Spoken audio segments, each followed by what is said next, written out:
Hi ಎಲ್ರಿಗೂ welcome to my mini log part 2. Duty ಮುಗಿಸ್ಕೊಂಡು ಮನೆಗೆ ಹೋಗಬೇಕಾದ್ರೆ ನೆನಪಾಯಿತು ಮಿಲ್ಕಿಲ್ಲ ತೊಗೊಂಡು ಹೋಗಬೇಕು ಅಂತ. ಸೊ ದಿಸ್ ಈಸ್ ಮೈ ಅತ್ತೆ as I introduced before.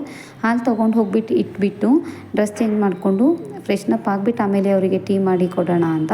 So freshen up ಆಗೋದಕ್ಕೆ ಹೋಗಿಬಿಟ್ಟು ಫ್ರೆಶ್ನಪ್ ಆಗಿಬಿಟ್ಟು ಬಂದು ಒಂದು ಕಡೆ ಹಾಲು ಕಾಯೋದಕ್ಕೆ ಇಟ್ಬಿಟ್ಟು ಇನ್ನೊಂದು ಕಡೆ ಟೀಗೆ ರೆಡಿ ಮಾಡ್ಕೋತಾ ಇದ್ದೆ. ಸೊ ಟೀ ಕಾಯೋದಕ್ಕೆ ಇಟ್ಬಿಟ್ಟು ಹಿಂದೆ ತಿರುಗಿ ನೋಡ್ತೀನಿ, ಫುಲ್ ಸೀರಿಯಸ್ ಆಗಿ ಸೀರಿಯಲ್ ನೋಡ್ತಾ ಇದ್ದಾರೆ. ನೋಡಿ ಹೇಗೆ ಸೀರಿಯಲ್ ನೋಡ್ತಾ ಇದ್ದಾರೆ ಅಂತ. ನನ್ನ ಟೀ ರೆಡಿ ಆಯಿತು, ಅವರಿಗೆ ಟೀ ಮಾಡಿಬಿಟ್ಟು ಕೊಟ್ಟು ನಾನು ಡ್ಯಾನ್ಸ್ ಕ್ಲಾಸಿಗೆ ಹೋಗಬೇಕಿತ್ತು. ರೆಡಿ ಆಗ್ತಾಯಿದ್ದೀನಿ ಡ್ಯಾನ್ಸ್ ಕ್ಲಾಸಿಗೆ ಹೋಗೋದಕ್ಕೆ. ಸೊ ರೆಡಿ ಆಗಿಬಿಟ್ಟು ನಾನು ಹೊರಟಿದ್ದು ಡ್ಯಾನ್ಸ್ ಕ್ಲಾಸ್ ಕಡೆಗೆ. ಡ್ಯಾನ್ಸ್ ಕ್ಲಾಸ್ ವೀಡಿಯೋ ಮಾಡೋದಕ್ಕಾಗಿಲ್ಲ, ಸೊ ಹೋಗಬೇಕಾದ್ರೆ ವೀಡಿಯೋ ಮಾಡಿದ್ದು, ಮತ್ತೆ ಬರಬೇಕಾದ್ರೆ ಮಾಡ್ತಾಯಿದ್ದೀನಿ. ಬರಬೇಕಾದ್ರೆ ಕಾಲ್ ಮಾಡಿದೆ ಅವರಿಗೆ, ಏನಾದರೂ ಬೇಕಾ, ಏನಾದರೂ ತರಬೇಕಾ ಅಂತ. ಅವರು ಕೆಳಗಡೆನೇ ಇದ್ದರು ಅನಿಸುತ್ತೆ. ಆಮೇಲೆ ನಾನು ನೋಡಿದ್ರೆ ಅಲ್ಲೇ ಇದ್ದರು. ಸೊ ವೀಡಿಯೋ ತೊಗೊಂಡೆ. ಕರ್ಡ್ ತೊಗೋಬೇಕಿತ್ತು ಅಂತ. ಸೊ ಇಬ್ಬರು ಕರ್ಡ್ ತೊಗೊಂಡು ಹಾಗೆ ಮನೆಗೆ ಹೋದ್ವಿ. Thank you for watching.